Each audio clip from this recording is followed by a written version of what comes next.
नमस्कार, आप देख रहे हैं हमारा खास कार्यक्रम न्यूज पंच और मैं हूं आपके साथ कृतिका। जहां न्यूज पंच में खबरें सिर्फ खबर नहीं रह जाती बल्कि पावरफुल इंपैक्ट के साथ आप सभी के सामने रखी जाती है।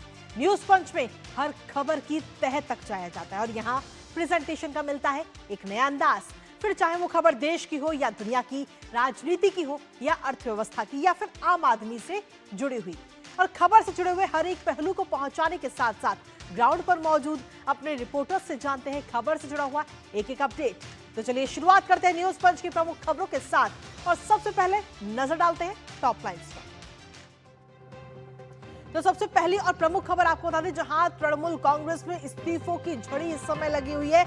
एक के बाद एक जो लोग हैं, जो नेता हैं, वो टीएमसी का दामन छोड़ते हुए नजर आ रहे हैं और ममता बनर्जी अब अकेली पड़ती हुई दिख रही हैं। अब आखिर ये नया इस्तीफा किसका आया है, बताएंगे इस खबर के बारे में विस्तार से। लेकिन इसके साथ ही जो दूसरी प्रमुख खबर वो है उत्तर प्रदेश से जुड़ी, जहां रोकथाम सेल बनाई जा रही है धर्मांतरण पर अब नकेल कसने के लिए। आखिर क्या है रोकथाम सेल और किसके आदेश दिए गए, बताएंगे इस खबर के बारे में। लेकिन इसके साथ ही जो तीसरी प्रमुख खबर वो भी आपको बता दें, यूपी के लखनऊ से, जहां आईटीआई प्लेसमेंट को लेकर के ये बड़ी खबर, जहां सीधे तौर पर अगर हम देखें तो अब एक ही छत के नीचे युवाओं को प्रशिक्षण भी मिलेगा और उनकी जॉब भी लगेगी। कहां पर बन रहा है ये पूरा सिस्टम, ये पूरा भवन, बताएंगे इस खबर के बारे में भी विस्तार से। तो चलिए शुरुआत करते हैं पहली और प्रमुख खबर के साथ, जहां आपको बता दें कि ममता बनर्जी को विधानसभा चुनावों में हार क्या मिली कि ममता बनर्जी के ऊपर मुसीबतों का जैसे पहाड़ सा इस समय टूट पड़ा। बंगाल की सत्ता हाथ से जाते ही अब पार्टी ही ममता बनर्जी के हाथ से पूरी तरह रेत की तरह फिसल रही है। टीएमसी में बगावत का जो बिगुल है वो पूरा बच चुका है। ममता बनर्जी को एक के बाद एक कई सारे झटके लग रहे हैं और अब टीएमसी के राज्यसभा सांसद प्रकाश चिकबराइक ने ममता बनर्जी को झटका दिया है। जी हाँ, टीएमसी सांसद प्रकाश चिकबराइक ने राज्यसभा से अपना इस्तीफा दे दिया है और इसमें हैरानी की बात यह है कि मात्र एक हफ्ते के अंदर ये राज्यसभा से टीएमसी की ओर से तीसरा इस्तीफा। अब ममता बनर्जी जहां एक और हम देखें तो इंडी गठबंधन की बैठक में शामिल होकर एकता का संदेश दे रही हैं, लेकिन वहीं दूसरी तरफ अपनी ही पार्टी को संजोए रखना उनके लिए इस समय बेहद मुश्किल हो गया है। आखिर क्या है टीएमसी का ताजा गणित राज्यसभा में, बताएंगे आपको, साथ ही करेंगे चर्चा। उससे पहले आपको दिखाते हैं टीएमसी में इस्तीफों की झड़ी। तो जी हां, टीएमसी में लग गई इस समय इस्तीफों की झड़ी और एक के बाद एक इस्तीफे इस समय नजर आ रहे हैं। अब एक और राज्यसभा सांसद ने अपने पद से इस्तीफा इस समय दे दिया है और साथ ही आपको ये बता दें कि प्रकाश चिकबराइक ने टीएमसी भी छोड़ दिया। टीएमसी के प्रमुख नेताओं में इनका नाम शुमार है, लेकिन उन्होंने इस समय टीएमसी से अपना दामन छुड़ा लिया है। इसके साथ ही आपको ये भी बता दें कि टीएमसी के लिए अब एक और ये झटका हो चुका है और अब तक अगर हम देखें तो राज्यसभा में तृणमूल कांग्रेस के कुल 13 सांसद थे, लेकिन एक एक करके सांसद ने इस्तीफा दिया, जिसके बाद में अब सिर्फ 10 सांसद फिलहाल अभी राज्यसभा में बचे हैं। अब तक 3 राज्यसभा सांसदों ने इस्तीफा दे दिया है और इसके साथ ही आपको बता दें कि सुष्मिता देव और सुखेंदु शेखर इससे पहले पार्टी छोड़ चुके हैं और अब आज तीसरा नाम और सामने आ चुका है। अब ऐसे में इस्तीफा देने के बाद में प्रकाश चिकबराइक ने क्या कुछ कहा है वो एक बार आपको सुनाते हैं।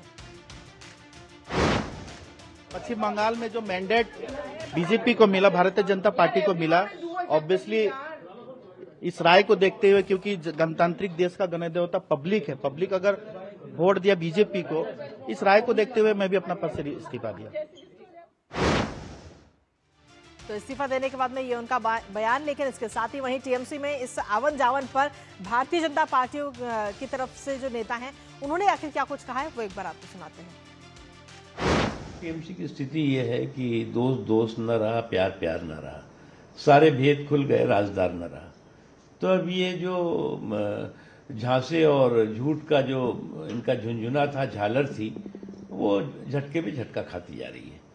इनको खुद आत्मचिंतन करना चाहिए कि आज इनका घर जो है वो क्यों घरौंदे में बदल गया और घरौंदे से घोंसला बनने की तरफ चल रहा है।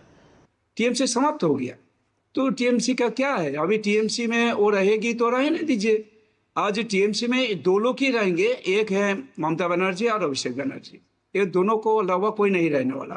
सब लोग टीएमसी से भाग रहे हैं, आप देख रहे हैं। और इसके साथ साथ ही टीएमसी के गणित की अगर हम बात करें कि राज्यसभा में कितने सांसद रह गए हैं और लोकसभा में कितने और विधानसभा में कितने हैं, एक नजर उस पर भी डाल लेते हैं। फिलहाल राज्यसभा की अगर हम बात करें तो एक समय में 13 सांसद हुआ करते थे टीएमसी के, लेकिन इस समय मात्र 13 में से 10 सांसद रह गए हैं, क्योंकि हाल ही में पिछले एक हफ्ते के अंदर 3 सांसदों ने इस्तीफा दे दिया है, राज्यसभा से भी और टीएमसी से भी। तो राज्यसभा में मात्र 10 सांसद अभी इस समय रह गए हैं। और वहीं बात अगर लोकसभा की करें तो लोकसभा में बागी सांसदों की जो संख्या है वो 19 से 20 है, और कुल सांसद जो है टीएमसी के वो है 28, लेकिन 19 से 20 सांसद जो है वो इस समय बागी रुख अपनाते हुए नजर आ रहे हैं और तृणमूल से दूरी बना करके अलग बैठक भी कर रहे हैं, और साथ ही बीजेपी पार्टी के जो नेता हैं उनसे भी मुलाकात करते हुए नजर आए हैं। अब बात कर लेते हैं विधानसभा की, क्योंकि विधानसभा में तो हाल ही में हार का सामना टीएमसी को करना पड़ा, और टीएमसी में जब नतीजे आए थे विधानसभा के तो उस दौरान टीएमसी को मिले थे 80 सीटें, लेकिन 80 में से अगर बागी विधायकों की हम संख्या की बात करें तो वो है 58। अब 80 में से 58 विधायक जो है वो बागी हो चुके हैं। तो ऐसे में सीधे तौर पर हम देखें तो तृणमूल कांग्रेस, चाहे बात राज्यसभा की हो, चाहे बात लोकसभा की हो, या फिर बात विधानसभा की हो, हर जगह झटकों पर झटके इस समय मिलते हुए नजर आ रहे हैं। अब आखिर ऐसे कौन से 19 सांसद हैं जो बगावत करते हुए नजर आ रहे हैं और ममता बनर्जी इस समय अकेली पड़ गई हैं, वो भी आपको बता देते हैं एक एक करके। सबसे पहले बात करते हैं काकोली घोष की, जो कि सांसद थी, लेकिन उन्होंने भी कहीं ना कहीं दूरी बनाती हुई नजर आई है। दूसरा नाम है जगदीश चंद्र बसुनिया का। तीसरे नाम की अगर हम बात करें तो वो है खुलीलुर रहमान और यूसुफ पठान। इसके साथ ही अबू ताहिर, मुश्तबा शेख जिन्होंने चुनाव लड़ा, और पार्थ भौमिक, बापी हलदार, और ऐसे कई सारे नाम इसमें शामिल हैं। सयोनी घोष की अगर हम बात करें, फिर चाहे माला रॉय की बात करें, मिताली बाग की बात करें, ये तमाम वो नाम हैं जो कहीं ना कहीं बगावत करते हुए इस समय नजर आ रहे हैं। कालीपत सोरेन की हम बात करें, या फिर जून मालिया की अगर हम बात करते हैं जो कि मेदिनीपुर सीट से, और अरूप चक्रवर्ती, डॉक्टर शर्मिला सरकार जो, और वो भी इस समय दूरी बनाती नजर आई। और इसके साथ ही एक बड़ा नाम शत्रुघ्न सिन्हा, असित कुमार माल, और साथ ही शताब्दी रॉय, ये तमाम वो 19 सांसद जो दूरी बनाते हुए इस समय नजर आ रहे हैं, और रचना बनर्जी का भी नाम भी इस सूची में शामिल है।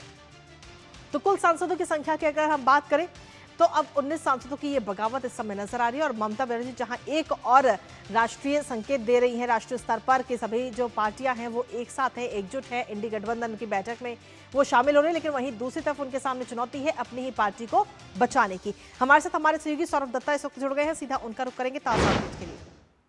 सौरभ, एक तरफ तो राष्ट्रीय एकता का जिक्र करती हुई ममता बनर्जी नजर आती हैं और इंडी गठबंधन की बैठक में शामिल होती है, एकता की बात करती हैं, लेकिन वहीं दूसरी तरफ उनकी ही पार्टी अब धीरे धीरे रेत की तरह उनके हाथों से फिसलती जा रही है, और उनके सामने चुनौती है अपनी ही पार्टी को बचाने की, क्योंकि भारतीय जनता पार्टी भी इस समय हमलावर है और कह रही है कि अब आगे आने वाले समय में टीएमसी में सिर्फ 2 ही लोग बचेंगे, ममता बनर्जी और अभिषेक बनर्जी। सौरभ, कृतिका सिर्फ फिसल नहीं रही है, चौंका कर फिसल रही है। जो सायनी घोष, माला राय कुछ दिन पहले भी कहते थे कि राघव चड्डा चड्डी हो सकते हैं, लेकिन सायनी घोष घोष ही रहेगा, घोष कभी बदलते नहीं। आज घोष घोष ना रहा, दोस्त दोस्त ना रहा। यहाँ पर और एक जो हुआ है दोपहर को, कल्याण बनर्जी परसों तक ममता बनर्जी के घर जब सीआईडी पहुंच गए थे तब कल्याण बनर्जी वहां पर गए, सुबह दिल्ली में प्रेस कॉन्फ्रेंस किए, शाम को कालीघाट पहुंचे, और पहुंचकर कैमरा के सामने जिस तरह से बैटिंग कर रहे हैं, कोई कह ही नहीं सकता था कि ये कल्याण बनर्जी अभिषेक बनर्जी के खिलाफ बोल भी सकते हैं। आज क्या हुआ? आज कल्याण बनर्जी कह रहे हैं अभिषेक बनर्जी का इतना अहंकार, दीदी को कहूंगा या तो अभिषेक को चुने या फिर हमें चुने। कह रहे हैं कि अभिषेक बनर्जी के लिए आज पार्टी का ये हाल है। आज पार्टी का ये हाल इसलिए है क्योंकि अभिषेक बनर्जी नेतृत्व में है। चोर चोर जो सुनना पड़ रहा है टीएमसी के, इसका भी कारण अभिषेक बनर्जी है। कौन कह रहे हैं? कल्याण बनर्जी कह रहे हैं। कौन कल्याण बनर्जी? आईपैक हो चाहे सेंट्रल के खिलाफ कोई भी केस हो, कोर्ट में ममता बनर्जी के लिए खड़े रहते थे कल्याण बनर्जी। बिल्कुल। दिल्ली में प्रेस कॉन्फ्रेंस कल्याण बनर्जी, संसद में टीएमसी के हुए बैटिंग करते हुए कल्याण बनर्जी। तो ऐसे वायरल कल्याण बनर्जी अब इसलिए वायरल हो रहे हैं कि अभिषेक बनर्जी को उनको ये ज्ञान अभी आ रहा है, अभी उनको ये पता चला है कि अभिषेक बनर्जी, वो खुले और से कह रहे हैं कि अभिषेक बनर्जी के कारण ही पार्टी का ये हाल है। तो ये हाल टीएमसी का है। कल जो दोस्त था आज दुश्मन दिखाई दे रहे हैं। तो ममता बनर्जी के दाएं बाएं जो है, जो आप जो बात आप कह रही थी कि हाल ऐसा ना हो कि ममता बनर्जी और अभिषेक बनर्जी के अलावा और कोई रह ना जाए।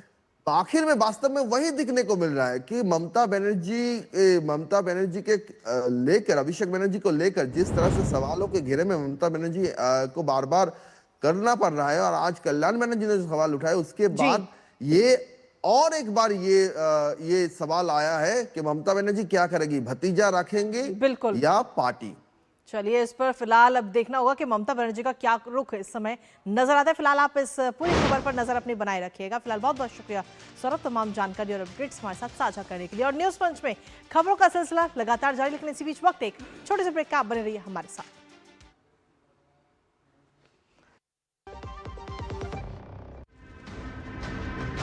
तैयार है, बिल्कुल तैयार है, तैयार है, बिल्कुल तैयार है, जी जाने से तैयार है, इसीलिए तो हम लहरों के पहरेदार हैं। जय भारती, जय भारती, हम हैं नौसेना, हम हैं भारत के सारथी। जय भारती, जय भारती, हम हैं नौसेना, हम हैं भारत के सारथी, सारथी, सारथी। अरे ऋषि, आज स्कूल नहीं गए? 3 महीने से फीस नहीं भर पाई तो निकाल दिया स्कूल ने। कहीं आपके बाद आपके बच्चों के सपने न टूट जाए। आज ही लीजिए पॉलिसी बाजार ऐप पर 1 करोड़ का टर्म इंश्योरेंस सिर्फ 410 रुपए महीने से शुरू। और ब्रेक के बाद एक बार फिर से स्वागत आप सभी का। अब आगे बढ़ते हैं, रुक करते हैं हमारी अगली महत्वपूर्ण खबर का। धर्मांतरण एक ऐसा मुद्दा जो जब जब सामने आता है, सियासत से लेकर समाज तक बहस तेज हो जाती है। पिछले कुछ समय में उत्तर प्रदेश में धर्मांतरण से जुड़े कई सारे मामले सामने आए, जिन्होंने शासन को अलर्ट मोड पर इस समय ला दिया है। जी हां, धर्मांतरण को रोकने के लिए बड़ा कदम उठाया है। उत्तर प्रदेश की राज्यपाल आनंदीबेन पटेल ने आदेश दिया कि प्रदेश के मेडिकल और डेंटल कॉलेजों में धर्मांतरण रोकथाम सेल बनेगा। यानी अब कैंपस के भीतर सिर्फ पढ़ाई और चिकित्सा सेवाओं पर ही नहीं, बल्कि किसी भी संदिग्ध गतिविधि पर भी सीधी नजर रखी जाएगी। छात्र हो, रेजिडेंट डॉक्टर हो और कर्मचारियों को लगातार जागरूक किया जाएगा। उनकी शिकायतों पर तुरंत कार्रवाई होगी और माहौल को सुरक्षित बनाए रखने की कोशिश की जाएगी। अब सरकार के इस फैसले के बाद धर्मांतरण पर सख्ती होगी और इसके दूरगामी मायने आखिर क्या कुछ हो सकते हैं, जानेंगे अपने सहयोगी से। उससे पहले आपको दिखाते हैं रोकथाम सेल धर्मांतरण पर नकेल। तो पढ़ाई की आड़ में जो धर्मांतरण अब तक होता था, वो अब कहीं ना कहीं नहीं होगा। धर्मांतरण मामलों में उत्तर प्रदेश में अब सख्ती इस समय अपनाई जा रही है और सीधे तौर पर उत्तर प्रदेश की राज्यपाल आनंदीबेन पटेल की तरफ से आदेश दिया गया कि मेडिकल कॉलेजों में धर्मांतरण रोकथाम सेल बनाया जाएगा और इसके साथ ही मेडिकल संस्थानों की वो निगरानी करेगा कि मेडिकल संस्थानों में किसी भी प्रकार की धर्मांतरण से जुड़ी कोई भी शिकायत आती है तो उस पर कार्रवाई तुरंत की जाएगी। उत्तर प्रदेश गवर्नर की तरफ से ये आदेश दिए गए हैं, आनंदीबेन पटेल ने ये आदेश दिए हैं और धर्मांतरण पर नकेल अब इसके जरिए कहीं ना कहीं कसी जा रही है। इसके साथ ही संदिग्ध गतिविधियों पर भी सीधी नजर इस पूरी टीम की रहेगी, इस सेल की रहेगी। और पढ़ाई के साथ साथ जो पढ़ाई हो रही है, जो इलाज हो रहा है, उसके अलावा किसी भी प्रकार की अगर ऐसी संदिग्ध गतिविधि सामने आती है तो उस पर तुरंत कार्रवाई भी की जाएगी। साथ ही आपको बता दें कि केजीएमयू और एसजीपीजीआई में जिस तरीके के मामले सामने हैं, उन मामलों को देखते हुए अलर्ट और सभी मेडिकल और डेंटल कॉलेजों को ये निर्देश इस समय दिए गए हैं। इसके साथ ही आपको बता दें कि उत्तर प्रदेश के राज्यपाल के इस आदेश का किस तरह से स्वागत हो रहा है, वो भी आपको सुनाते हैं। देखिए, ये धर्मांतरण की घटनाएं बहुत दुर्भाग्यपूर्ण है और लगातार इसके विरुद्ध एक साजिश और षड्यंत्र का वातावरण बना रहता है। मैं माननीय महामहिम राज्यपाल महोदया की इस पहल का बहुत स्वागत करता हूं और समाज से भी अपेक्षा करता हूं कि सचेत रहकर जहां पर भी इस तरह की अवैध धर्मांतरण की घटनाएं हों उसको हम लोगों के संज्ञान में लावें, समाज के संज्ञान में लावें, ताकि उनके खिलाफ प्रभावी कार्रवाई की जा सके। देखिए, हम केजीएमयू में आप जानते हैं हम लोग पहले ही इस पे काम कर रहे हैं और हम लोग इसका स्वागत करते हैं।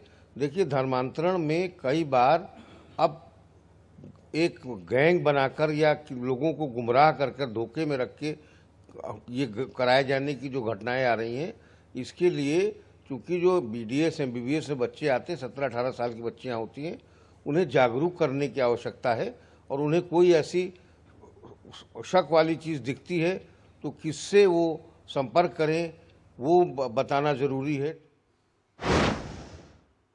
तो उत्तर प्रदेश राज्यपाल की तरफ से जो आदेश दिया गया वो उसका स्वागत भी इस समय किया जा रहा है। और ऐसे में आखिर ये सेल जिसका अब बनाया जाएगा वो कैसे निगरानी रखेगा धर्मांतरण पर, वो भी आपको बता देते हैं। दरअसल इस सेल की अगर हम बात करें तो मेडिकल कॉलेज में ये सेल सक्रिय रहेगा पूरी तरह से, और साथ ही जो भी संदिग्ध गतिविधि सामने आती है उस पर सीधे तौर पर इस सेल की नजर रहेगी। गलत प्रभाव डालने वालों पर भी सीधे तौर पर निगरानी इस सेल के जरिए की जाएगी।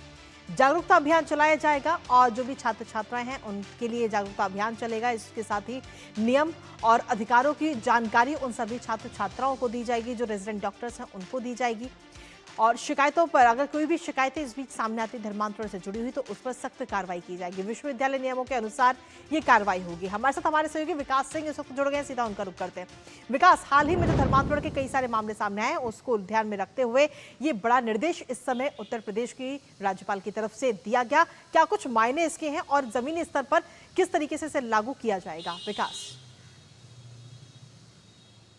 देखिए, जिस तरीके से उत्तर प्रदेश में जो घटनाएं हुई, राजधानी लखनऊ में जो घटना हुई, उसके संदर्भ में इसकी समीक्षा की गई। और राज्यपाल, चूंकि जो कुलाधिपति होती हैं, उन्होंने ये निर्देश जारी किए हैं कि मेडिकल कॉलेज हो या डेंटल कॉलेज हो, सभी जगहों पर एक धर्मांतरण को रोकने के लिए सेल का गठन किया जाएगा।